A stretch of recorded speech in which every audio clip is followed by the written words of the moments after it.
How many stray dogs are there in India? The truth is, no one really knows. Some want to take them off the streets and into the shelters. Others say vaccinating and sterilizing and leaving them back in the streets is the way forward. But before we do any of this, we need to know the size of the problem. How many dogs are actually out there?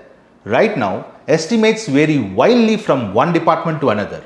And that's dangerous because saying I don't know is one thing, but claiming I know based on bad data and getting it wrong is far worse.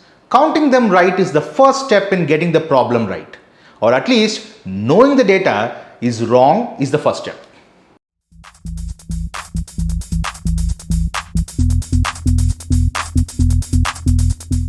Hello and welcome to another episode of The Data Point.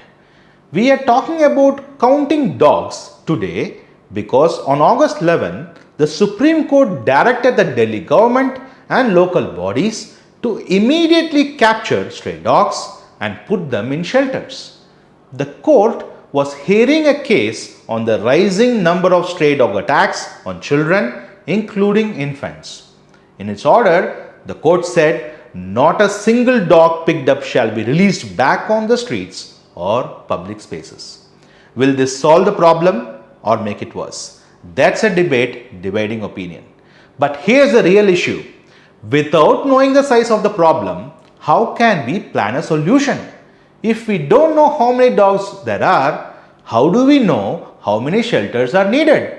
And if shelters are in the answer and vaccination and sterilization are the way forward, how do we know how many vaccines to buy or what the potential cost will be? Most of what we know about India's stray dog numbers comes from the livestock census released in 2019. Some cities have done their own counts, but even those are outdated. Take Delhi at the center of the current debate. Its last citywide dog census was conducted way back in 2016. So here we are in 2025 framing policies using dog population estimates from outdated censuses. And more importantly, a closer look at the 2019 livestock census itself raises some serious questions. Take Tamil Nadu for example. In 2019, the state recorded 4.4 lakh stray dogs. But that same year, there were 8.3 lakh dog bites. In other words, in that year, there were 2 dog bites for every stray dog in the state. Even if we allow for the same dog biting multiple people, the number of bites is still staggeringly high compared to the estimated dog population. Now compare that to Odisha. In 2019, Odisha had 17.3 lakh dogs, the second highest in the country. Yet that year, the state reported only 1.7 lakh dog bites. In other words, in Tamil Nadu, there were close to 1,900 dog bites for every 1,000 dogs. In Odisha, it was about 100 dog bites for every 1,000 dogs. And if these figures are accurate, Odisha could teach every state how it managed to keep the bites so low, no? And won't the dog crisis be over?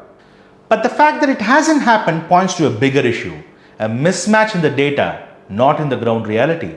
And the problem is not with dog bites.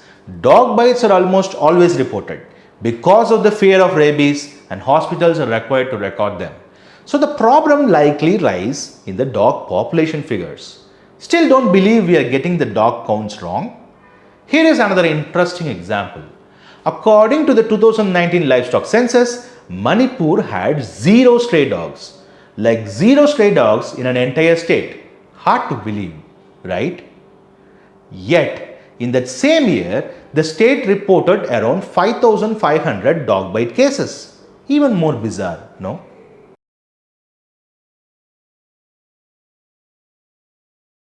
Thank you for watching the video. For more such videos, subscribe to The Hindu.